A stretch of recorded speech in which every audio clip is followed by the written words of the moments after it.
Whoa! It wasn't doing that before. There's a real visceral sense of being immersed in the game when you're holding something physical in your hand and you do it. The controller itself really contributes to the feeling that you are a wizard. You have a magic wand in your hand, and Finn has a magic wand in his hand. It's the best one-to-one connection with a character that I've ever felt. When we first took the controller and whirled it over our head and saw the apprentice conjure a tornado out of the ground, it's like, that is something different. That is not just another press the button and cast your spell. He just conjured a tornado. This is awesome.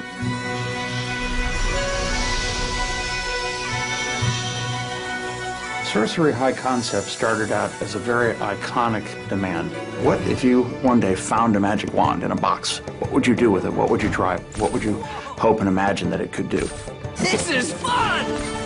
Sorcery is designed from the ground up to be a move title. With a lot of games, you start sort of retrofitting, saying, oh, we're going to take an existing game that has a DualShock control scheme, and then try to figure out how to work the move into that.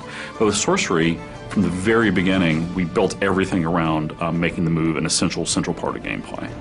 Of many places that I've worked, our studio's a little different in that we are a little more physical, and we kind of embrace that, especially working with the move. So when you cast a spell and to throw up your arm in a shield is really something that came out of how we talked about the game.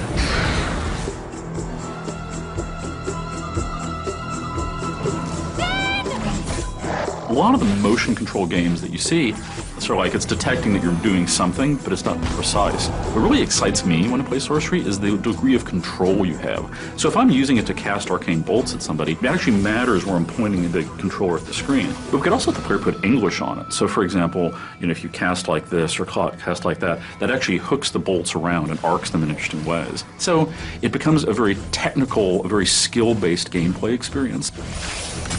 Fighting is active. Drawing a firewall, throwing a bolt through it. Those movements are quick, fast. Spell switching is on the fly, and it's a movement, it's not a button press. As you get deeper into Sorcery, you learn more spells. You gain a command over the elements: ice, fire, wind, electricity. Then we found that combining them was cool. Cast your whirlwind through fire, the fire is sucked up off the ground and your whirlwind becomes a fire tornado. Cast your bolts into a fire-nado and fire bolts are multiplied and spread throughout the arena. Every spell in Sorcery can be combined with the other spells to produce a deep combo system that lets you just attack your enemies in a wide variety of ways to maximum advantage. A troll! That thing is huge! This way, come on! The boss fights in our game is where the player has to really put his mind to work. You have to be aware of your environment, you have to be aware of your arsenal. Everything that we put into a boss fight is indispensable in taking out the boss. Hey, you! Sorcerer! Finn, we don't have time for this. You don't have time for not this, smart cat. Potions are the way to power. Alchemy is the flip side of all the action gameplay. In Alchemy, you're using the motion controller, but it's not under the pressure of combat. You discover many unusual ingredients. So our alchemy system, which is the key to level progression, involves mixing these elements together. And we make sure that with our move, we do this in a very visceral sort of a way. We want to create a feeling of that you weren't just fighting things all the time, that you really were a wizard who had a wide variety of different magic at your disposal. With the move controller, we found that you have an enormous breadth of things you can do to accomplish simple tasks. And even though these things are often not hard or challenging, they connect you to the magic you're creating in a way that a button just never would have done.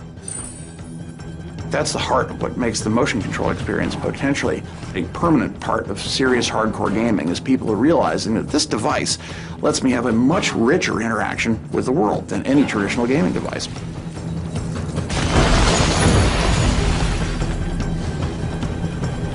I feel that we've given people a really solid, playable game experience that uses the move like it's meant to be used as a serious gaming control device, to reach down and pick it up and to be that apprentice who is reaching out and grabbing a wand, the master's wand, for the first time and feeling the power of it surge through him, just as you realize the the power that you yourself are experiencing as a player.